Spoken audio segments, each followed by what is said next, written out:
Assalamualaikum warahmatullahi wabarakatuh. Halo, izin memperkenalkan diri. Nama saya Risma Fauziah dengan NIM 4444240034, kelas 4C, Program Studi Teknologi Pangan. Mata kuliah Analisis Pangan dengan dosen pengampu Bu Winda Nurtiana, STP MSI. Di sini saya akan menjelaskan mengenai analisis kadar air dengan menggunakan metode spektroskopi inframerah. Sebelum saya menjelaskan mengenai analisis kadar air, saya akan menjelaskan sedikit mengenai apa itu air, kadar air, serta macam-macam kadar air. Air adalah senyawa kimia yang tersusun dari hidrogen dan oksigen yang memiliki peran sangat penting bagi kehidupan makhluk hidup. Menurut JANA 2023, yaitu air merupakan komponen utama yang mendukung berbagai proses biologis dan kimia alam. Air bersifat tidak berwarna, tidak berbau, dan tidak berasa dalam kondisi murni, serta dapat ditemukan dalam 3 wujud, yaitu padat, cair, dan juga gas. Air juga berperan dalam proses metabolisme, transportasi zat, serta pengaturan suhu tubuh makhluk hidup, sehingga keberadaan air ini sangat penting dalam menjaga keseimbangan ekosistem dan juga keberlangsungan kehidupan. Menurut Nadia et al. 2023, kadar air merupakan jumlah atau persentase kandungan air yang terdapat dalam suatu bahan, baik bahan pangan maupun bahan non-pangan. Kadar air dinyatakan sebagai persentase yang menunjukkan banyaknya air dalam suatu bahan berdasarkan dengan berat tertentu. Kadar air juga dapat dinyatakan dalam basis basah maupun basis kering. Nilai kadar air ini sangat mempengaruhi terhadap sifat fisik, kimia, dan mikrobiologis dalam suatu bahan. Nah, di dalam bidang pangan, kadar air ini sangat berkaitan erat dengan daya simpan serta kualitas produk pangan. Karena semakin tinggi kadar air, maka bahan tersebut akan lebih mudah mengalami kerusakan akibat adanya aktivitas mikroorganisme. Menurut Kartika 2016, yaitu kadar air dapat dibedakan berdasarkan cara perhitungan serta bentuk air yang terdapat dalam bahan. Berdasarkan perhitungannya, kadar air dibagi menjadi kadar air basis basah dan kadar air basis kering. Kadar air basis basah merupakan perbandingan antara berat air dengan berat total bahan, sedangkan kadar air basis kering merupakan perbandingan antara berat air dengan berat bahan kering. Sedangkan berdasarkan bentuknya, kadar air dibedakan menjadi air bebas dan juga air terikat. Air bebas merupakan bentuk air yang mudah untuk diuapkan, sedangkan air terikat sulit untuk dihilangkan karena berikatan secara kimia dengan komponen pada bahan. Menurut Sarifudin et al. 2017, air bebas adalah air yang berada di ruang antar sel atau permukaan bahan dan relatif mudah untuk diuapkan. Air bebas ini tidak terikat kuat sehingga dapat dengan mudah digunakan oleh mikroorganisme untuk pertumbuhan, sehingga keberadaan air bebas ini sangat berpengaruh terhadap tingkat kerusakan bahan pangan. Sementara itu, air terikat adalah air yang berikatan dengan komponen bahan seperti protein, pati, atau mineral, sehingga sulit untuk diuapkan. Dan air terikat ini tidak mudah digunakan oleh mikroorganisme karena terikat secara fisik maupun kimia dalam struktur bahan.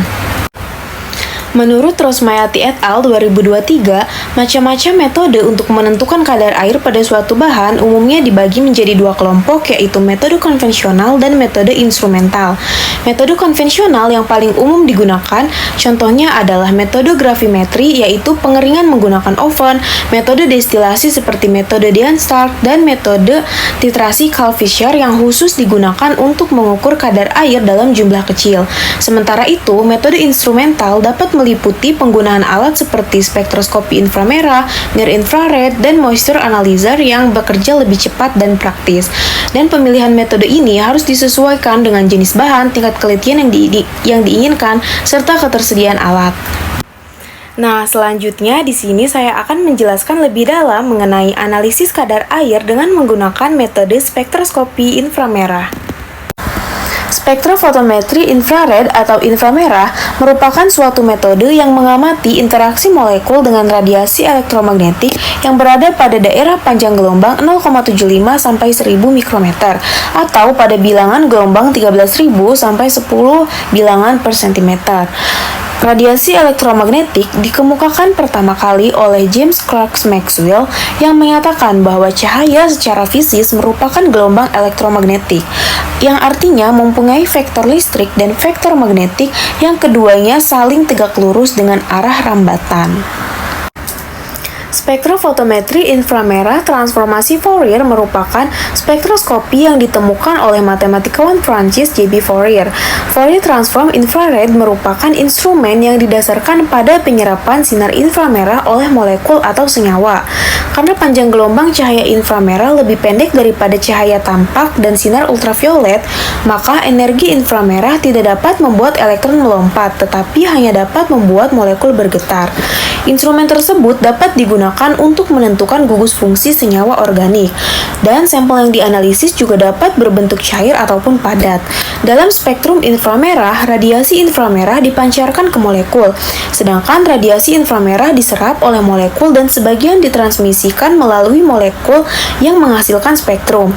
Hasil spektrum tersebut mewakili nilai absorpsi dan transmisi dari molekul.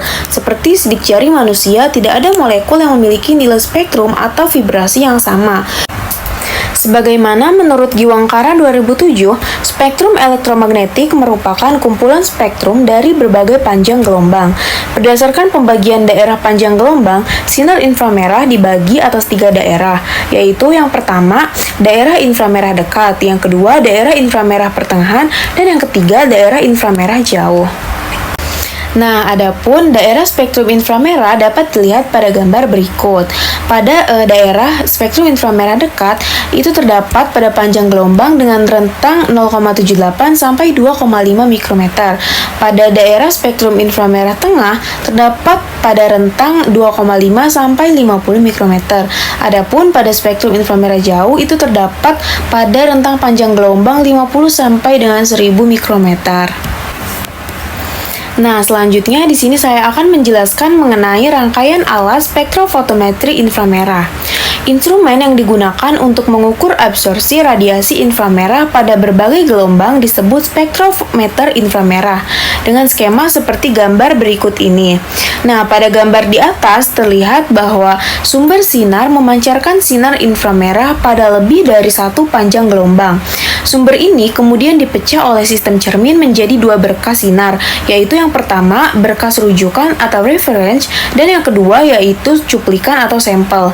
Nah, setelah masing-masing cuplikan melewati sel rujukan dan sel cuplikan, kedua berkas ini digabung kembali dalam pemenggal atau chopper menjadi satu berkas yang berasal dari kedua berkas itu, yang berselang-seling. Nah, adapun pita-pita inframerah dalam sebuah spektrum dapat dikelompokkan menurut intensitasnya, yaitu yang pertama ada kuat atau strong, yang kedua medium, dan yang ketiga yaitu lemah.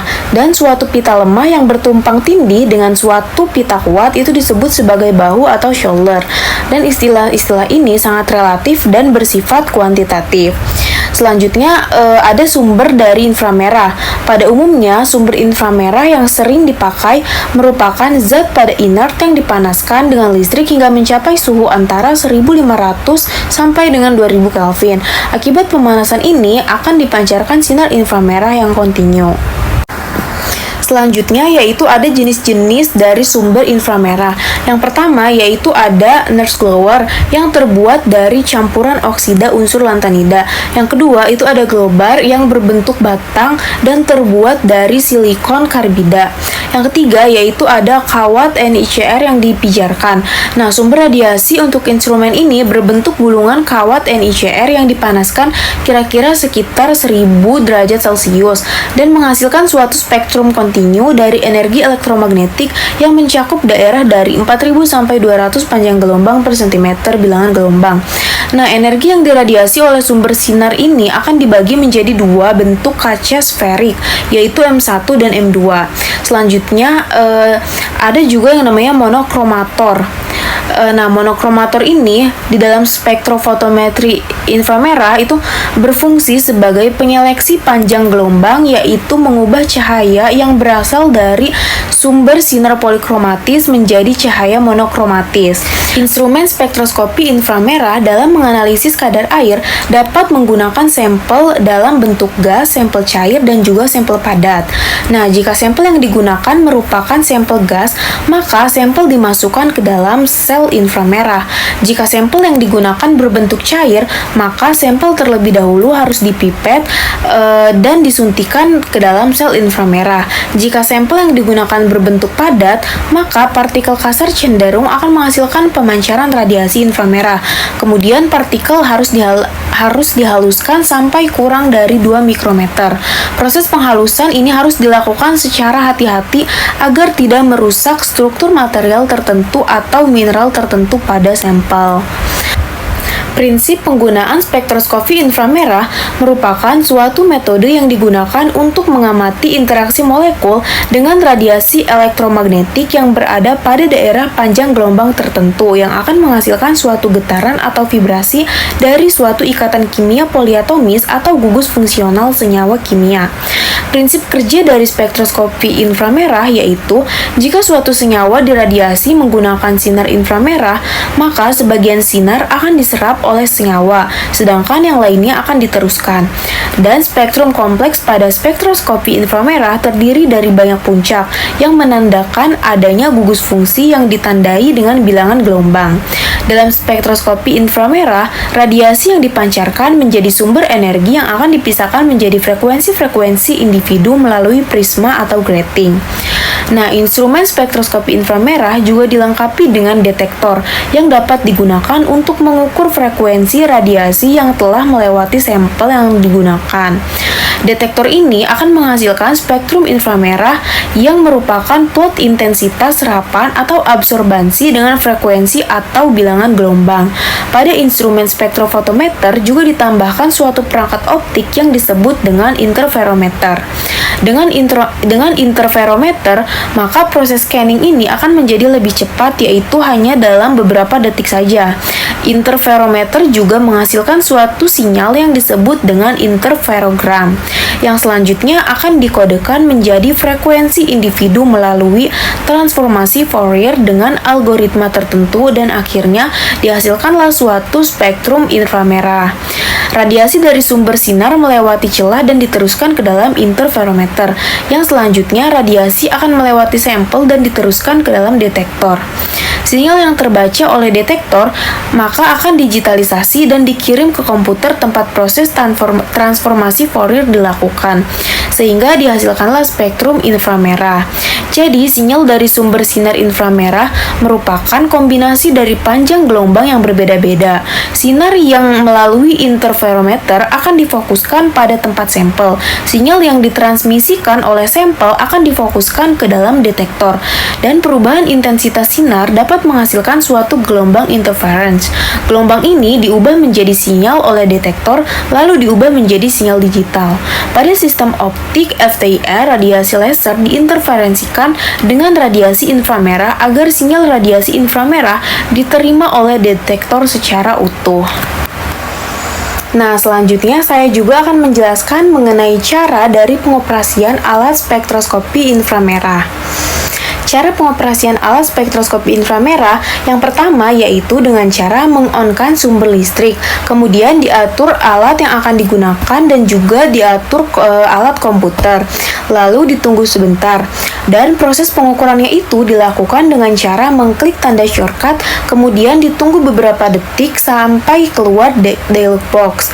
Nah, kemudian diklik OK. Lalu di layar itu akan muncul tampilan menu. Kemudian pada instrumen menu diklik FTIR 8000. Kemudian klik DKG Start. Kemudian di layar akan muncul atau menampilkan grafik seperti ini. Nah, setelah itu ditunggu sampai spektra itu menghilang, kemudian pengukuran sampel dilakukan dengan cara menempatkan sampel yang sudah siap ukur pada tempat sampel dari alat interferometer. Dan diulangi langkah ketiga, kemudian diisi dialog box dengan identitas sampel. Kemudian diklik sampel start, ditunggu sampai diperoleh spektra. Setelah itu akan muncul harga bilangan gelombang dengan mengklik pick table pada menu plot. Lalu tentukan trace mode atau base level untuk mengatur kemunculan harga bilangan gelombang. Nah, untuk melakukan print out, kemudian bisa mengklik print pada menu file, atur tampilan kertas yang diinginkan, dan cara untuk menghidupkan alat STR itu dengan cara meng-off-kan alat komputer dan meng-off-kan komputer. Nah, selanjutnya yang terakhir, saya akan menjelaskan mengenai keuntungan dan juga kelemahan yang terdapat pada spektroskopi inframerah. Nah, keuntungan yang pertama yaitu dapat menganalisa sampel dalam bentuk padatan, cair, dan juga gas. Yang kedua yaitu memberikan hasil yang lengkap berupa titik puncak, intensitas, dan juga lebar pada grafik. Yang ketiga, dapat mengidentifikasi gugus fungsional dalam suatu molekul. Yang keempat, spektrum inframerah yang dihasilkan dari suatu senyawa dapat menyajikan fingerprint untuk senyawa tersebut. Adapun kelemahan pada spektroskopi inframerah, yang pertama yaitu sulit untuk menganalisa secara kuantitatif. Yang kedua, atom atau ion monoatomik tidak memiliki spektrum infrared. Dan yang ketiga yaitu air tidak dapat digunakan sebagai pelarut untuk sampel yang digunakan. Nah, jadi mungkin itu saja yang dapat saya jelaskan mengenai analisis kadar air dengan menggunakan metode spektroskopi inframerah. Semoga penjelasan saya dapat bermanfaat bagi yang menonton video ini ya. Dan kurang lebihnya mohon maaf. Wassalamualaikum warahmatullahi wabarakatuh.